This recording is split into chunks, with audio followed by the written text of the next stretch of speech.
घरी सगळे बरे आहेत ना? मम्मी, परी? होत आहे. सगळे बरे आहेत. तुझं काय चाललं आहे? मी पण बरी. पण तुला काय झालं आल्यापासून एवढं शांत शांत वाटतोयस? काही नाही ग ताई. रक्षाबंधन जवळ आले ना, म्हणून थोडा विचार करत होतो. कसला विचार करतोयस? प्रत्येक वर्षी वाटतं यावेळेस तुझ्यासाठी काहीतरी छान गिफ्ट घेईन. पण प्रत्येक वेळेस घराचा हप्ता, पोरीची शाळेची फी, आईचे औषधं, घराच्या बाकी जबाबदाऱ्या यातून तुझ्यासाठी काहीतरी राहूनच जातं. मनाला खूपच वाईट वाटतं. अरे वेडा आहेस का तू? बहिणीला कधी असं वाटतं का की भावानी तिला खूप मोठं असं गिफ्ट द्यावं?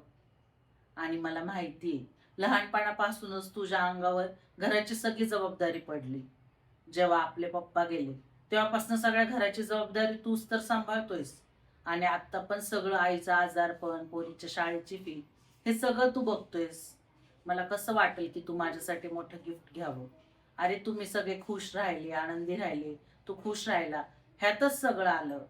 मला रक्षाबंधनचं काही गिफ्ट नाही दिलंस तरी चालेल, फक्त तुम्ही सगळे आनंदी राहा.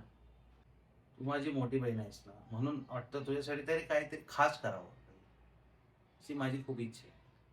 घराच्या जबाबदाऱ्यांमुळं मला जमत नाही. मी समजू शकते रे.